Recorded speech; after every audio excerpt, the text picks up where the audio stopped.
Level 1. The Dwarf Lantern Shark. You are 8 inches long, smaller than a human hand. You live in total darkness, 300 meters below the surface of the Caribbean Sea, and you have never once seen sunlight. The water pressure here would crush a human being. You barely notice it. Your world is simple. Hunt what is smaller than you.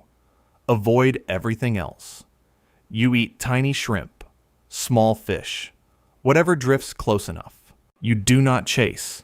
You cannot afford to chase. A chase costs energy. Energy down here is everything. You have no territory, no crew, no protection. What you have is light. Your own belly glows, tiny photophores arranged in rows, producing a faint blue-green shimmer. This is not a weapon. It is a disguise. You glow to match the faint light filtering from far above, so that anything looking up from below cannot see your silhouette. Your greatest biological achievement is becoming invisible. You exist by not being noticed. Something large passes overhead. You feel the pressure change before you see anything. You do not move. You go still, and you wait. It passes. You are still here. That is the whole victory. Level 2. The Spiny Dogfish. You are 3 feet long now, and you are not alone anymore. You are never alone. You travel in a school of hundreds, sometimes thousands, of sharks exactly like you, pressing through cold gray water off the coast of New England. The school moves as one.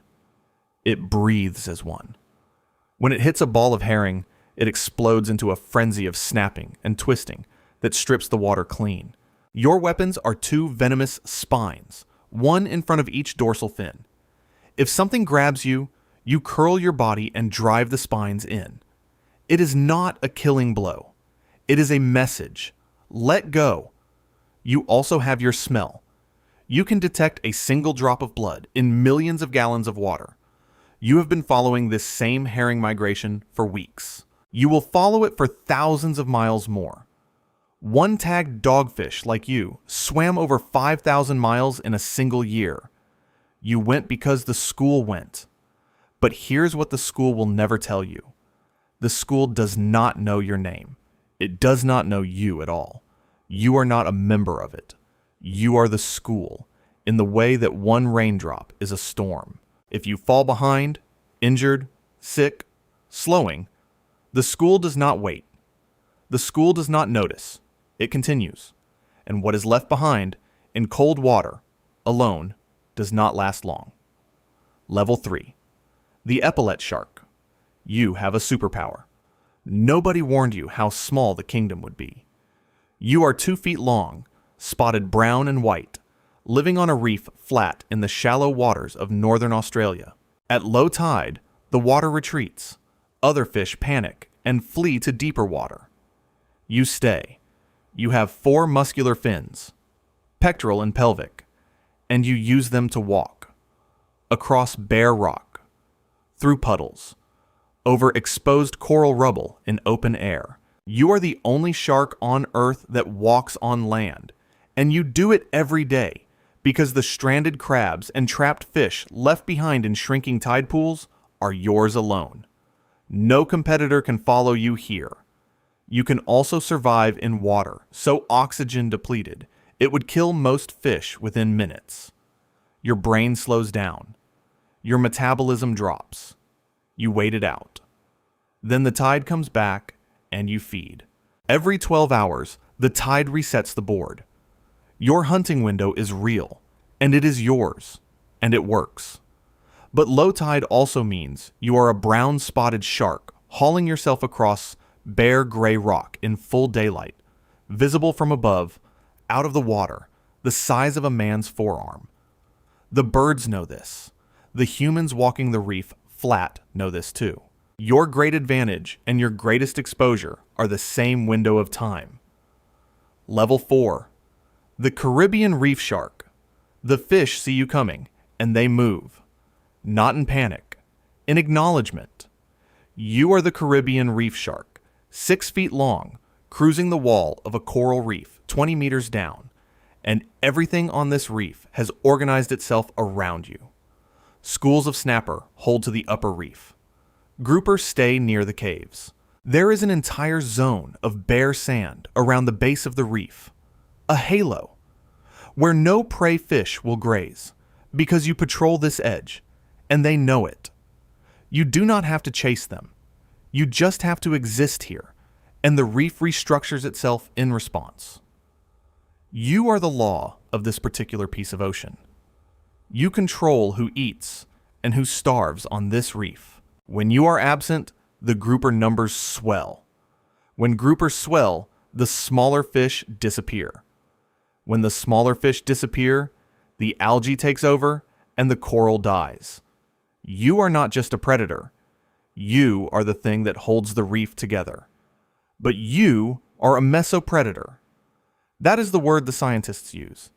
It means there is something above you. There are always larger sharks, and when one crosses the wall and enters your water, you do not posture. You do not display. You turn away from the drop-off. You go deeper. No eye contact. You make yourself small. The reef is yours, right up until the moment it isn't. Level 5. The bull shark. You own the space nobody else wants. You are 10 feet long and built like the name implies. Stocky, thick through the chest, a flat, blunt snout designed for ramming before the bite. You are moving through 3 feet of warm brown water in a river estuary. There is a dock overhead. The water is murky enough that you cannot see 2 feet in front of you. You do not need to see. You navigate by electricity. Every living thing in this water produces a faint electrical field. You read them all. You are the only shark alive that can do this in fresh water. Your kidneys adjust. Your blood chemistry shifts. You have been found 1,000 miles up the Amazon. You have been photographed swimming through flooded streets in Brisbane after a cyclone. You go where no large predator should be able to go, and when you get there, nothing is expecting you. You ram first. That is the move.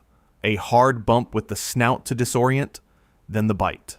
You are among the most aggressive sharks alive, and your aggression is built into your blood. Literally. Your testosterone levels are higher than almost any other shark species. The catch is the location. Your greatest advantage is proximity to humans. And humans, when they are afraid, build nets. They launch culls. They sell fins. The most dangerous shark in the shallows is also the most harvested. You live exactly where we are, and we have never forgiven you for it. Level 6. The Hammerhead. Your head is a weapon, and a map, and a compass, all at once. You are a great hammerhead, 13 feet long, moving across a sandy flat in the Bahamas. Your head sweeps left, then right, in slow, deliberate arcs. You are reading the ocean floor. Buried 6 inches under the sand, there is a stingray, completely hidden, its heartbeat and muscle contractions producing a faint electrical field. Nobody else in this ocean would find it. Your cephalofoil, that flat, wide, T-shaped head, is packed with electroreceptors more sensitive than any other shark's. You find the ray. You pin it with your hammer. You bite. At night, you are a solitary hunter. But during the day, something unusual happens. You gather. Over seamounts in the Gulf of California, more than 100 hammerheads spiral together in a slow column, circling for hours. Scientists still debate why. Thermoregulation, mating assessment, social hierarchy. Whatever it is, nothing enters that column of water uninvited. But the hammer creates drag. In open water, at full speed, your own greatest tool slows you down. You are the most precisely engineered hunter on the reef. Against a great white in open water, that engineering means almost nothing. You built the finest instrument in the ocean. There are things it cannot save you from. Level 7. The tiger shark. You eat everything. This is not carelessness. It is a strategy. You are 14 feet long, heavy, slow, striped pale gold and gray, a color that fades as you age until you are nearly featureless in the water. You move through the shallows off Hawaii at dusk, investigating everything at the surface. A sea turtle, a dead monk seal, a plastic bag, a piece of lumber. You bump it first. That is always the move. Then you decide. Tiger sharks have been found with license plates in their stomachs. Tires. In one documented case, a suit of armor, origin unknown. This is not stupidity. The ocean is enormous, and food is uncertain, and a shark that eats everything will never starve. You are the ocean's cleanup crew. You eat the sick. You eat the dead. You eat what other sharks leave behind. And in doing so, you keep the water clean in ways that nothing else does. You migrate over 5,000 miles in a year. You hold no fixed territory. Every coastline is yours eventually. The trap is your reputation. You are second only to the great white in documented attacks on humans. But your method is investigation. The bump and bite is curiosity, not aggression. Humans do not survive being investigated at full force by 14 feet of shark. And so the fishing boats come for you. Your fins, your liver, pressed into vitamin oil sold in health food stores. The most thorough predator in the ocean, reduced to a capsule on a shelf. Level 8. The great white shark. Nothing in this ocean looks at you. You are 20 feet long and 5,000 pounds. You are hovering in the water column off the Farallon Islands, California, completely still, watching a seal colony on a rock 40 feet above you. The seals know you are here. They have shifted their position on the rock. They will not enter the water while you are in it. You have not moved. You have not made a sound. Your presence alone has reorganized their entire day. You hunt from below. You come straight up, at speed, in a vertical launch that carries you completely out of the water. The seal does not see you until you are already there. The breach is over in a second. Then you wait. You do not thrash and chase. You circle at a distance, and you wait for blood loss to finish the work. This is patience as predation. You have 300 serrated teeth in rotating rows. When one wears down, another moves forward. You have been alive for 40 years, and you may live for 30 more. You have crossed entire ocean basins.